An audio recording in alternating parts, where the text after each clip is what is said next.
నమస్తే కేసీ గారు. ఇప్పుడు యాక్చువల్లీ జేఈ మెయిన్స్ అయిపోతుంది, అందరికీ ఒకటే జేఈ మెయిన్స్ జేఈ అడ్వాన్స్ ఇదే లక్ష్యం అయిపోతుంది, 2 జేఈ మెయిన్స్ అయిపోతున్నాయి.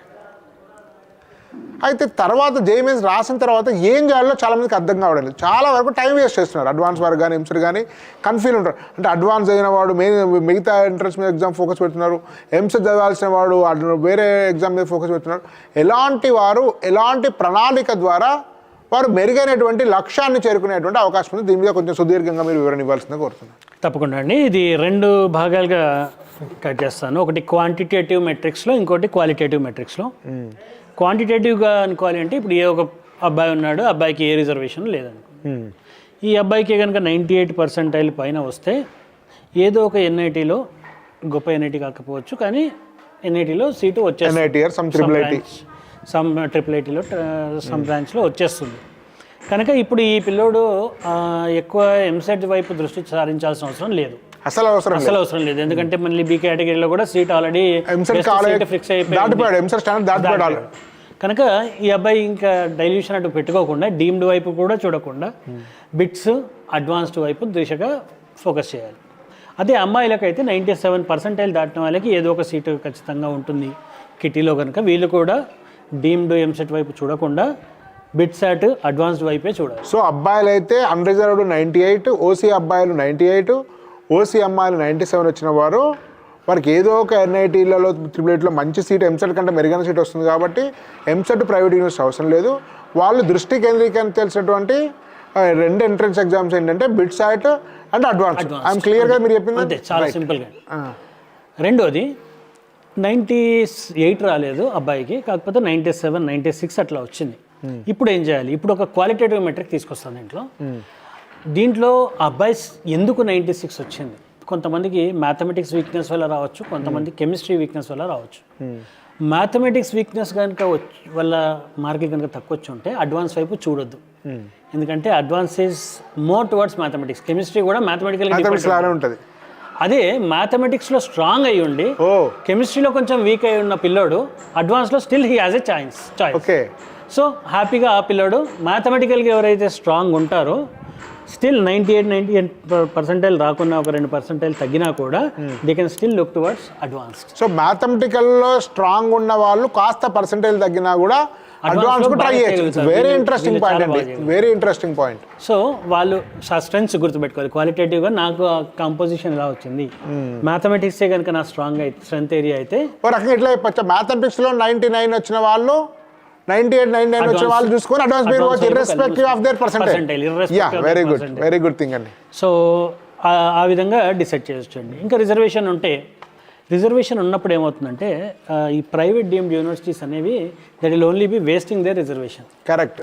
కనుక వాళ్ళ ఫోకస్ ఎంతసేపు ఉస్మానియా వరకు తెచ్చుకోవడమా, ఎంసెట్లో తెచ్చుకోవడమా, లేదంటే ఎన్ఐటి ఐఐటీలో తెచ్చుకోవడమా, ట్రిపుల్ ఐటీలో తెచ్చుకోవడమా, ఇంతవరకే ఉండాలి. వాళ్ళ రిక్విజిట్ పర్సెంటేజ్ కన్నా ఒక 2% తక్కువన్నా కూడా their push towards should be OBC 1-2% తక్కువ ఇంకా దీనికన్నా seat securing. Last year seat securing చూసుకోవడానికన్నా ఒక 2%. So we can say 97 for boys and 95 అయితే 96 for boys, 94 for OBC girls అయితే అడ్వాన్స్ వైపు చూడాలి. అలాగే అది చూస్తున్నప్పుడు కూడా మ్యాథమెటికల్ స్ట్రెంత్ ఒకటి దృష్టిలో పెట్టుకోవాలి. అది మ్యాథ్స్ లో కూడా ఒక కొద్దిగా బెటర్గా ఉండి టాప్ ఉండి అడ్వాన్స్ ఎంపీసీలో మ్యాథ్స్ టాప్ ఉండి 96 ఫర్ ఒక బాయ్స్, 95, 94 వరకు కూడా ఓబీసీ గర్ల్స్. ఎస్సీ ఎస్టీ అండి. అండ్ వీళ్ళెవరు కూడా బిట్ సైడ్ వైపు చూడని అవసరం లేదు, ఎందుకంటే రిజర్వేషన్ వేస్ట్ అయిపోతుంది. కనుక ఆ టైం ఏదన్నా ఉంటే ఎంసెట్ మీద ఫోకస్ చేసుకోవడమే కానీ వేరే డీవియేషన్. ఎస్సీ ఎస్టీ అండి. ఎస్సీ ఎస్టీకి కూడా అంతే అండి. ఎస్సీ ఎస్టీకి కూడా చాలా ఛాన్సెస్ ఉంటాయి. అంటే the selection criterion is very small. Advance లో చాలా అడ్వాంటేజ్ ఉంటుంది కదా, చాలా చాలా చాలా అడ్వాంటేజ్ ఉంటుంది. ఎందుకంటే యాక్చువల్లీ సీట్లు మిగిలిపోయి క్వాలిఫై కాని వాళ్ళ సంఖ్య ఎక్కువ ఉంటుంది. అందుకే ప్రిపరేటరీ కోర్సెస్ చేస్తుంటారు. సో సీట్లు ఎక్కువ ఉన్నాయి, క్వాలిఫైయింగ్ అభ్యర్థులు తక్కువ ఉన్నారు. కనుక ఈ 45 days 50 days కనుక సీరియస్గా ప్రిపేర్ అయ్యి కొన్ని ఏరియాస్ అయినా మాస్టర్ చేసుకొని ఎస్సీ పిల్లలు ఆ దిశగా ప్రిపేర్ అవుతే చాలా అడ్వాంటేజ్ అండి. వీళ్ళకి బాటమ్ రూల్ ఏంటంటే కెమిస్ట్రీలో ఇనార్గానిక్ చాలా ఈజీగా నేర్చేసుకోవచ్చు. ఫిజిక్స్లో కొన్ని చాప్టర్స్ ఉన్నాయి, semi conductors, communication, modern physics, wave optics, thermodynamics, heat and thermodynamics, ఇవి చాలా ఈజీగా నేర్చుకోవచ్చు. మ్యాథమెటిక్స్లో కూడా కోఆర్డినేట్ జామెట్రీ, స్టాటిస్టిక్స్ ఉంది, అండ్ క్వాడ్రాటిక్ ప్రోగ్రెషన్స్ చాలా రోజులు చేసి ఉంటారు పిల్లలు, and some areas like that, ఇవన్నీ వీళ్ళు ఈజీగా మాస్టర్ చేసుకోవచ్చు. సో మొత్తం సిలబస్ అంతా చూసుకునే కన్నా ఫిల్టర్ చేసి ఒక 30% of syllabus easy to learn, easy to do, ఈ రెండు ఏరియాస్ని ఫోకస్ చేసుకొని ఈ 60 days కనుక ప్రిపేర్ అవుతే కళ్ళు మూసుకొని సీట్ కొట్టొచ్చండి వాళ్ళు. సో వాళ్ళు ఎట్టి పరిస్థితుల్లో కూడా ఈ ఐఐటి అడ్వాన్స్ని గివప్ చేయకూడదు. సో 90% వచ్చినా కూడా మనం అడ్వాన్స్ చేసుకోవచ్చు కదా. ఎస్సీస్ 85% వచ్చినా కూడా చేసుకోవచ్చు. ఎస్సీ గర్ల్స్ అయితే 80% 80% వచ్చినా ఎస్టీ వాళ్ళు 75-70 వచ్చిన గర్ల్స్ అయితే 70 దాటినా కూడా అడ్వాన్స్ మీద ఫోకస్ పెట్టచ్చు. హ్యాపీగా చేసుకోవచ్చు. ఒక లిమిటెడ్ చాప్టర్స్ 30% సిలబస్ చదువుకొని మేబీ 20% మార్క్స్ వచ్చినా సరిపోతుంది. 20% మార్క్స్ వచ్చినా కూడా 3 క్వశ్చన్స్ 3 సబ్జెక్ట్లో 3 క్వశ్చన్స్ చేసుకుంటే 3 క్వశ్చన్ చేస్తే ఎస్సీ ఎస్టీకి వస్తుంది. గ్రేట్ అండి, మంచి ర్యాంక్ వస్తుంది. సో ఇప్పుడు మనకు మెయిన్స్ తర్వాత కాస్త బెటర్ స్టూడెంట్స్కు మీరంటే అడ్వాన్స్ బిట్సాట్ ఉంది. ఈ అడ్వాన్స్ బిట్సాట్ మధ్య ఎట్లా బ్యాలెన్స్ చేసుకోవాలి? బిట్సాట్ ఏం చేస్తుంది అంటే సిలబస్ బాగా ఎగ్జాస్టివ్గా కవర్ చేసేటట్టు చూస్తుంది. అడ్వాన్స్ ఏం చేస్తుంది అంటే సిలబస్ని డెప్త్గా వెళ్ళేటట్టు చూస్తుంది. సో బిట్సాట్ ప్రిపరేషన్ చేస్తున్నప్పుడు మన సిలబస్ అన్ని ఫార్ములాలు నాకు వచ్చా, అన్ని చాప్టర్ల క్లాస్ బేసిక్స్ నాకు వచ్చా, అన్ని పెరిఫెరల్గా ఎన్సీఆర్టీ టెక్స్ట్ బుక్ చదువుకుంటే సరిపోతుంది. అడ్వాన్స్కి ప్రిపేర్ అవుతున్నప్పుడు ఎస్పెషల్లీ ప్రాబ్లమ్ సాల్వింగ్ ఓరియంటేషన్ ఎక్కువ ఉన్న చాప్టర్స్ అంటే క్యాలిక్యులస్ అండ్ ఆల్జీబ్రా చాలా లోతుగా చేసుకోవాల్సి ఉంటుంది. Coordinate geometry, BITSAT preparation, IIT preparation రెండు సరిసమానంగా ఉంటాయి, ఎక్స్ట్రా వెళ్ళక్కర్లేదు. 3D సరిసమానంగా ఉంటుంది, మ్యాట్రిసెస్ సరిసమానంగా ఉంటుంది, అండ్ స్టాటిస్టిక్స్ అంతే. డెప్త్ కూడా ఇవ్వడం సాధ్యం కాదు, దానిలో ఏమి ఇచ్చినా కూడా మళ్ళీ ఆల్జీబ్రాకే రావాలి. ఆ ఈక్వేషన్ పెద్దగా ఇచ్చి క్వాడ్రాటిక్ లోకి దూరిపోవాలి, కానీ ఆ దాంట్లో కాంప్లెక్సిటీ తీసుకొచ్చే ఛాన్సెస్ చాలా తక్కువ, అండ్ తీసుకురారు కూడా. ఎందుకంటే మోస్ట్ ఆఫ్ ద ఐఐటీలో ఈ మ్యాథమెటిక్స్ టీచ్ చేస్తున్న వాళ్ళందరికీ ఈ బేసిక్ జామెట్రీలు ఇవన్నీ వాళ్ళకి ఇక్కడ టచ్ కావు. దేర్ ఎంటైర్ ఫోకస్ క్యాలిక్యులస్ ఆల్జీబ్రాలోనే వాళ్ళ థియరీ కూడా ఎక్స్పర్టైజ్ ఉంటుంది కనుక వాళ్ళు ఎక్కడ కూడా అక్కడే డెవలప్ చేస్తుంటారు. So most of the paper దాని మీద ఉంటుంది. సో అవి ఆల్జీబ్రా చేస్తున్నప్పుడు, క్యాలిక్యులస్ చేస్తున్నప్పుడు చాలా డీప్గా వెళ్ళాలి. మిగతా చాప్టర్స్ అన్నీ ఎన్సీఆర్టీ టెక్స్ట్ బుక్ చూసుకుంటే సరిపోతుంది. సిమిలర్లీ ఫిజిక్స్కి వచ్చినప్పుడు మెకానిక్స్లో డీప్ డైవ్ చేస్తారు, అండ్ ఎలక్ట్రోస్టాటిక్స్, ఎలక్ట్రోమాగ్నెటిజం వీటిలో డీప్ డైవ్ చేస్తారు. మిగతా అన్ని పెరిఫెరల్గానే టచ్ చేస్తారు. సో మిగతా ఏరియాస్ అన్నీ మనకి ఎన్సీఆర్టీ టెక్స్ట్ బుక్ చదువుకొని దీంట్లో మాత్రం కొంత డెప్త్ ప్రాబ్లమ్ సాల్వింగ్ అబిలిటీస్ చేసుకుంటే సరిపోతుంది.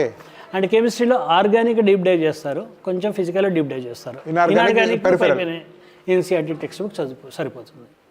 సో ఒక్కసారి ఇంతకుముందు చెప్పిందాన్ని ఏ చాప్టర్లో వేటిని డీప్ చదువుకోవాలి, ఏవి పెరిఫెరల్ ఒక్కసారి మళ్ళీ రివ్యూ చేయరా?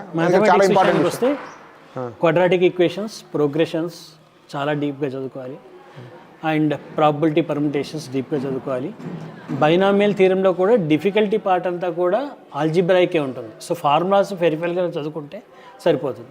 మ్యాట్రిసెస్ డిటర్మినెంట్స్ కూడా పెరిఫెరల్గా చదువుకొని దాంట్లో ఉన్న కాంప్లెక్సిటీ వల్ల మళ్ళీ సాల్వింగ్ ఈక్వేషన్స్లోనే ఉంటుంది. ఇవి పెరిఫెరల్గా చదువుకుంటే సరిపోతుంది.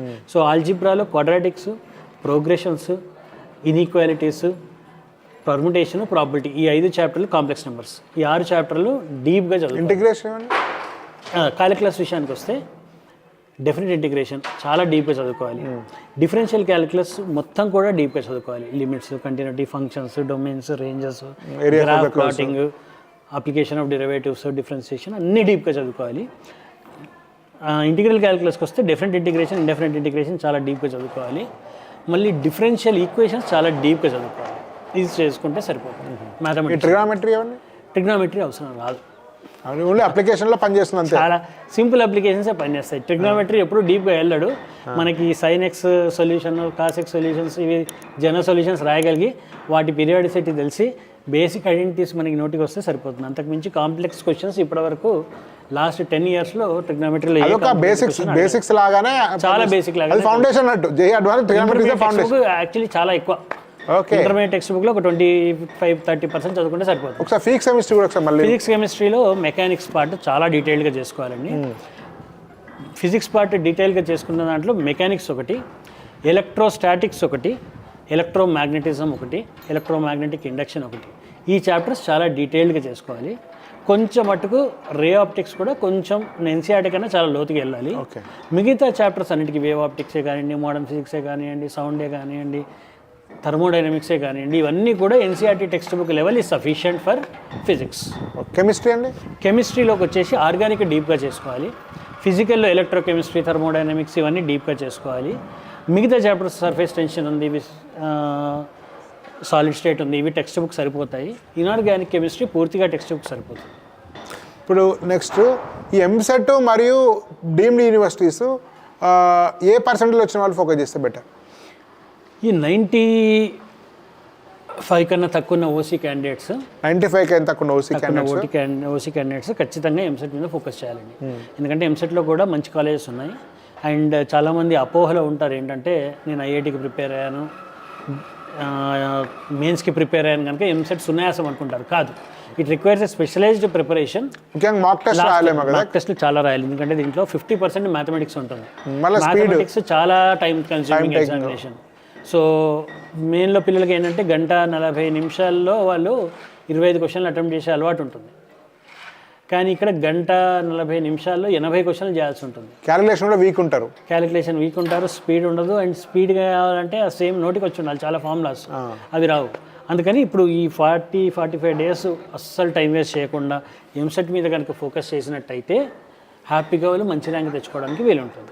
ఇప్పుడు రిగరస్గా ప్రిపేర్ కావడం వల్ల ఎంసెట్కు ఇంటెలిజెన్స్ సంబంధం లేకుండా కూడా ప్రాక్టీస్ తోటి కొంచెం బెటర్ ర్యాంక్ వచ్చే అవకాశం ఉంది కదా ఎంసెట్? ప్రాక్టీస్తో బెటర్ ర్యాంక్ తెచ్చే అవకాశం చాలా ఉంది. ఇంటెలిజెన్సీ అంటే బేసిక్ ఇంటెలిజెన్సీ అన్ని ఎగ్జామ్స్కి అవసరమే. అంటే కొంచెం తక్కువ ఇంటెలిజెన్స్ ఉన్నా కూడా ప్రాక్టీస్ తోటి. So I never relate performance with intelligence. అది అంటే ఇప్పటివరకు సరిగ్గా ప్రిపేర్ అవ్వలేదు అబ్బాయి. దాన్ని నేను తక్కువ ఇంటెలిజెంట్ అని ఎక్కువ ఇంటెలిజెంట్ అని చెప్పదలుచుకోలేదు. తక్కువ ప్రిపేర్ అయినా ఈ 40 రోజుల సమయం కనుక డెడికేటెడ్గా వాడుకుంటే he can do well in EAMCET. ఎన్ని ఎంసెట్ మాక్ టెస్ట్ రాస్తే బెటర్ అండి? ఆల్మోస్ట్ ఒక 10 వరకు రాయాలండి. మినిమం 10 రాయాలి. ఈ బిట్ సాట్ ఒక 5 రాస్తే సరిపోతుంది. బిట్ సాట్ ఏమైనా బుక్ రెఫరెన్స్ చేయగలుగుతారా? బెటర్ బుక్ మార్కెట్లో ఉన్నాయండి. అన్ని బుక్లు కూడా దే ఆర్ వేస్ట్. అరిహంత్, దీక్ష, దీప్తి, దీక్ష తీసుకున్నా కూడా, ఎందుకంటే ఈ పేపర్లు ఎక్కడ బయటికి రాలేదు లాస్ట్ 5 yearsలో. బిట్సాట్ వాళ్ళు మెమరీ బేస్డ్ అని రాస్తారు, కానీ మెమరీ పిల్లోడు వచ్చి చెప్పట్లేదు. సో వీళ్ళు ఏదో ఊహించి రాస్తున్న పుస్తకాలే, కానీ ఫైనల్గా ఎగ్జామినేషన్కి వెళ్ళంగానే యాక్చువల్ ప్రిపరేషన్ ఎట్లా ఉంటుందని తెలుస్తుంది. బట్ అంతకుముందు ఎప్పుడైతే మా పిల్లల గురించి మాట్లాడామో ఇచ్చాడో, సిబిఎస్ఈ ఎన్సీఆర్టీ టెక్స్ట్ బుక్లు మన ఇంటర్మీడియట్ టెక్స్ట్ బుక్లో ఉండే డైరెక్ట్ క్వశ్చన్లు అడగడం జరుగుతుంది. అంతేగాని ఈ బుక్స్ అన్నీ కూడా they are only mimicking it. ఇది మెమరీ బేస్డ్ ఏమి కాదు, ఈ క్వశ్చన్స్ బయటికి రావు.